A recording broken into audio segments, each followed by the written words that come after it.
This is the brand new webcam from Elgato, the Elgato Facecam 4K, and for a webcam that costs under $200, I actually think it looks pretty great. Honestly, we have been spoiled for choice when it comes to cameras and webcams for content creation, because almost every single brand has their own version of a camera these days, and Elgato is no different. They have an entire range, ranging from £60 for like the Facecam Neo, all the way up to the Facecam Pro, which is around $300, and now we've got the Facecam 4K, which neatly fits in the middle of that range. So today we're going to be talking about why you might choose this camera, what it can actually do, and well, who's it for? This is the Elgato Facecam 4K, and first of all, you're obviously getting a tiny webcam that shoots 4K video at up to 60 frames per second. It has DSLR-like control, so you can dial in all your settings exactly how you want, and for the first time on any webcam, you can finally use real professional lens filters, giving you the opportunity to add cinematic effects to your images or cut out glare from glasses, maybe get cleaner shots of art or miniatures if you're into that kind of thing. And as always, it's plug and play, saves your settings with built-in memory, and works seamlessly with Elgato's Camera Hub software, whether you're streaming, on Zoom, or just vibing in Discord.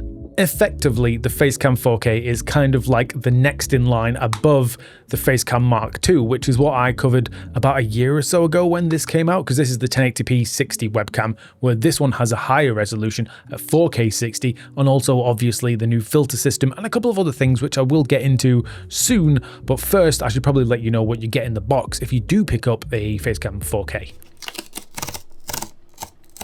So in the box, you get a 2-meter long USB-C to USB-C 3.0 cable. You also get this camera mount like all the other Facecams for attaching to your monitor or using as a stand. And obviously you get the camera itself, which has a 1/4-20 mount on the bottom for attaching to tripods or stands. It's also got the USB-C input on the back. And finally, a 49mm thread on the lens, which is where you attach the brand new filter system.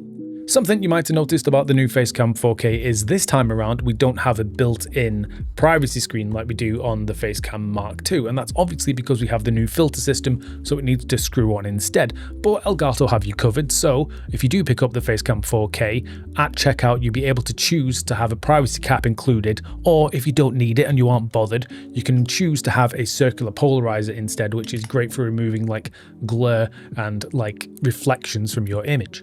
Something else to note that's a bit different about the Facecam 4K, and it's not necessarily a good thing or a bad thing, is it has a new lens on the actual camera, which is slightly wider than the previous Facecam Mark II. This new lens has a 90-degree field of view, which is honestly great for people like me that are creating in smaller spaces, because at an arm's length away from the camera right now, you can see pretty much the exact same as what my actual camera sees with a 20mm lens on this professional camera. The only small downside to this new wider lens is the fact that it's an f4 aperture instead, which, if you don't know, basically just means it doesn't quite let in the same amount of light as the old Facecam Mark II, which has an f2.4 lens on it instead. If you do get the new Facecam 4K, you're going to have to bump the ISO up a little bit more than the Mark II, or maybe just use a little bit of extra light. But honestly, I'm shooting in 400 ISO here, which is still pretty low. So this is what the camera looks like straight out of the box. And as you can see,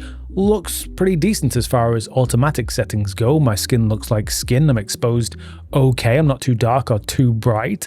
I would argue I'm a little bit too saturated, but we can fix that in a minute. But this is great for people that don't know how to set up camera settings properly, or you just can't be bothered or don't have the time and just want a simple plug and play setup to go live or create videos as quickly and as easily as possible. Personally, I would always suggest setting your camera up manually if you have the patience and the know-how to do so, because then that way, when you're moving around on stream, or if you've got colored light changing in the background, your camera isn't constantly going to be changing color and exposure, which is going to just make your content and streams look more professional. And for those of you that are in especially difficult lighting situations, maybe you've got a window in the background, or you've just got bright lights like I have, you can turn on high dynamic range mode, or HDR, and you can put that to either wide or all the way up to high, which in my opinion, if you're in a normal lighting situation, doesn't look very good. It makes me look a little bit plasticky and very kind of flat. But for those of you in very difficult situations, it can really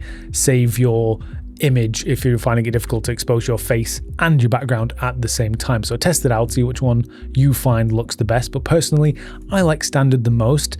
And then from here, I can actually go to the effects section and then add in some LUTs. LUTs are something that Elgato added to Camera Hub earlier this year in one of the updates. And for those of you that don't really know what a LUT is, think of it like an Instagram filter for your video. It adds a style or kind of an effect or just a certain look to your images to add a bit more personality and creativity to your content. Obviously, you can get as crazy or as subtle as you want with these types of LUTs. So once you've set up your exposure, your white balance, your whatever in the camera part of Camera Hub, you then go to the effects section, scroll down a bit and find LUTs, and obviously Elgato have a couple of inbuilt ones which in my opinion look okay, but they're a little bit too strong. I prefer something a little bit more subtle, so I made one for myself called Night Owl's Facecam 4K LUT, which as you can see kind of is subtle, but it does make a bit of a difference from this, which is the basic kind of correction,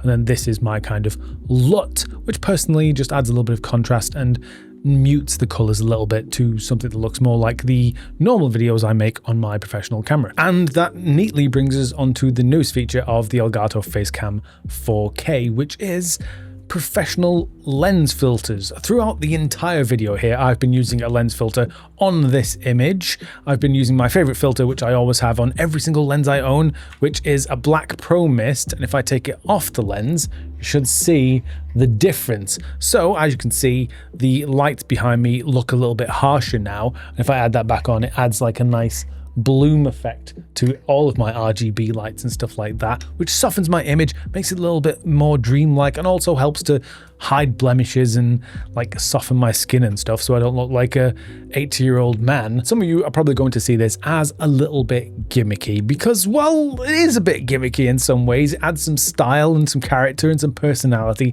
to your content, which I absolutely love, and that's the reason I have this diffusion filter on pretty much every single lens that I own, because I really like how it looks. But for some of you out there, filters are going to be amazing because you don't just have to use cinematic kind of effect filters. You can use things like a circular polarizer, which is often used in photography to kind of remove glare and reflections from like glass or the sky or whatever. And that's great for people that do art or do like miniature painting, because you'll be able to remove the light reflection from your actual work, so people will be able to see what you're doing clearer and just make your content look better. Not only that though, the actual filters can change the focal distance kind of your lens, because obviously the Facecam 4K has a fixed focal length. It can focus between 30 centimeters and about 4 foot, so 1 foot to 4 foot away.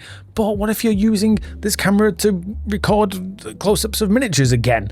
How do you do that? What if you want to paint them or show you painting miniatures? Well, you can add a lens filter called a diopter or a macro filter. By doing that, you can change the focal difference from like 30 centimeters to something much closer, to literally within inches, so you can get really close-up details of whatever you're doing, which is going to be great for you and your content again. A couple of things I need to mention before I finish this video is Elgato sadly aren't going to be making like a whole bunch of camera filters. They are going to be doing the lens cover and the circular polarizer, which obviously I mentioned earlier on. But if you want to get things like a diffusion filter or the diopters or other things like that, you kind of have to buy them yourself, which honestly isn't that expensive, especially because they're only 49mm ones like these little ones, and I will link to some down below to check out. Secondly, for people that are going to be using this camera or want to use this camera with the prompter at some point in the future, you'd be happy to hear that Elgato will be producing specific Facecam 4K backplates for the camera, so you won't have to kind of jerry-rig it to work with what you currently have. We'll have a dedicated one which will ship with the prompter, I think, or you'll be able to buy it separately, or you'll even be able to 3D print your own, because Elgato will be able to share the actual like design with you so you can 3D print it yourself. And last but not least, crazily, this webcam can surprisingly work with the Switch too. I don't think it can work in 4K, that takes a lot of data, but I believe you can plug this directly into the Switch 2 as long as you're on the latest firmware version and stuff, and it should work, so you'll be able to actually use it as a webcam handheld now, which is insane. Honestly, I'm more than happy with the quality of this webcam, especially for the price, because as I mentioned earlier on, it's coming in at like $200. I think it's £180, or if you're in Australia, it's about $3 million. I don't know. Australian rates are always crazy, but yeah, it's quite an affordable webcam, and the quality you're getting from it is fantastic. Anyway, let me know what you think of this webcam. Do you think it looks good? Will you be buying one? If you are though, I will leave links to everything down below, and don't forget to use my discount code, which you can get 5% off, I think, so that's always good. In the meantime, check out some other videos which I made about obviously live streaming, content creation, maybe some audio, and I will see you all in the next one.